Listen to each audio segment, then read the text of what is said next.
Shantata, quote Chalu Ahe, is in some respects typical of Tendulkar's writings. The experience of the play, as is usual with him, stems not from a concept but a real incident.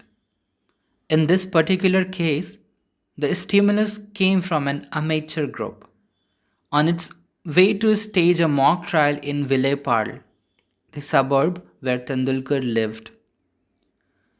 The bits of conversation he heard as he guided the members of their destination suggested the outline of the play. Secondly, in the actual writing of a work, Tendulkar is invariably conditioned by pressures from directors, actors, and friends. The play was written for Rangayan at the instance of Arvind and Sulabha Deshpande, and even 2 days prior to the performance, the final draft could not be said to have been completed. But, in another sense, the play appears uncharacteristic of Tendulkar. In his earlier work, he had dwelt on the woes of the middle class with a degree of sympathy, broadening on sentiment. With Shantata came a parting of ways. The transformation is difficult to explain. The change was possibly the result of a deep personal experience. For, on the one hand, it unleashed characters Benare, Sakharam, Ghasiram in a state of collision with accepted norms, and on the other, it revealed ineffectual middle class types with an ugly, vicious lead lurking under a smug surface.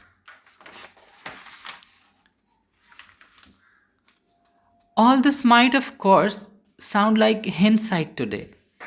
When the play was staged, it was received no differently than usual Tendulkar's play chosen for the annual state drama competition. In fact, it never even made to the finals. The jury was probably influenced by one of its members, who is reported to have declared, "This cannot be described as a play." But undeterred by this setback, Rangayan went on to do 35 performances, risking a loss of 6,000 rupees in the bargain. But the play did have an impact. In the following year, Satyadev Dubey Theatre Unit produced it in Hindi, and this time it carried a day at the competition with Sulabha Deshpande's winning the prizes for both direction and acting. In 1970, Tendulkar was awarded the Kamla Devi Chattopadhyay Award and Shantata was adjudged the Play of the Year. In 1971, he won the Sangeet Natak Academy Award for playwriting. Shantata was translated into several languages. Tripti Mitra, the eminent actress, appeared in the main role in Bengali version. Sometime later, the play was made into a film by Satyadev Dubey with support from the Film Finance Corporation. The British Broadcasting Corporation (BBC) broadcast it in English. There were in all more than 150 performances in Marathi, and after the first 35 shows, Rangayan could always count on a good house and even some profit. Shantata brought Tendulkar recognition on a national scale. He came to be regarded with Mohan Rakesh, Badal Sarkar, and Girish Karnad as a leading force in national theatre movement. Obviously, audiences were in a mood to listen to a playwright ready to fix remorseless gauge on the contradiction with the personality, even the most insignificant ones. A playwright who refused to offer easy legal remedies to social problems or to pin his faith on a change of a heart in men. Acutely conscious of the violent impulses behind a respectable facade and of the overwhelming compulsions of sex, he could place the discoveries within a recognizable Indian context. essentially middle class, and rooted in it. His long association with the theatre had yielded dividends.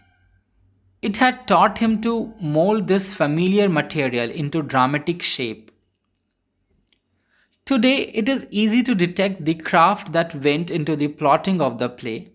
It conceived as a game, and the idea that all that is happening on the stage is a part mock, part earnest, gives it a theatrical edge. The mock element is all pervasive. What we are witnessing, it is mere enactment of what is rehearsal of sort of nothing more than a mock trial, to be staged later in the day. Nowadays, the game sequence appears frequently enough in a play. It lifts the performance somewhat, since it offers a much scope for uninhabited physical movement for the horseplay. Even so, it is for the most part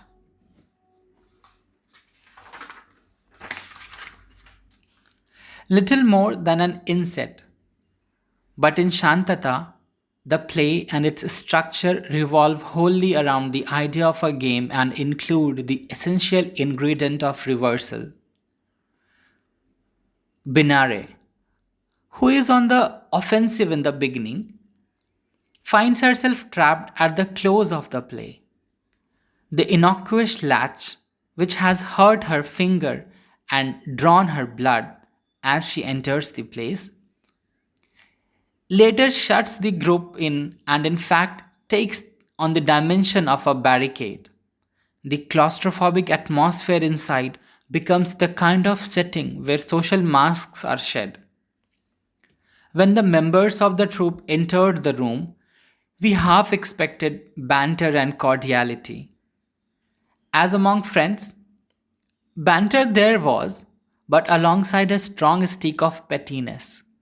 Perhaps for them, theatre activity has reduced itself to an escape from personal disappointments. Benare lets out that Sukhamte is, in real life, a lawyer without a brief. Here he will be seen bursting to exhibit his knowledge on the legal process. Sukhamte, for his part, has a dig at Karnik's so called grasps of intimate theatre.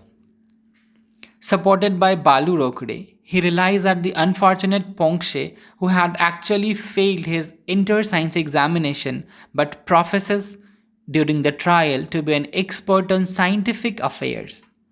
Ponkshe, in turn, jeers at Rokde for his total dependence on the Kashikars, and the group unites to ridicule the absurd gesture of mutual devotion made by the couple and also their childlessness.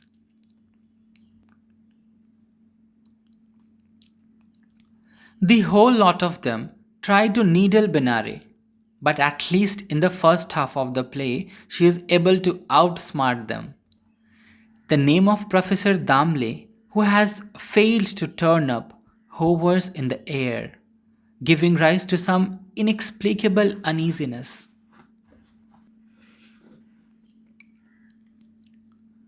They have plenty of time to kill before the performance, so they pick up on expedient of initiating the local chap, Samant, into the intricacies of court procedure and later using him as a replacement. Benare will be on trial. After all, it is nothing more than a harmless game. But before long, the game begins to assume a grim aspect. The accusations against Benare are based partly on conjecture, partly on hearsay. But the darts strike home. She has tried to seduce almost every male present in the lure and lured them into marriage. Ironically enough, it is the local innocent who delivers the final blow.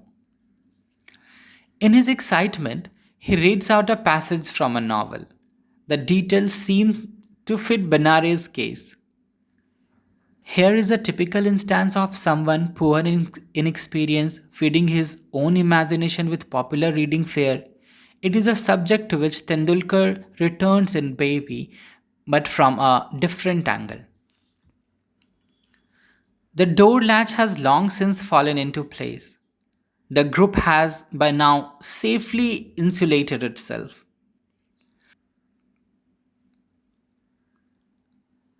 What began as a game has evolved into a hunt. Benare is the query and the group accuser and judge rolled into one. The sentence meted out to her is savage. The infant in her womb must be destroyed. She must lose her teaching job, her only source of livelihood.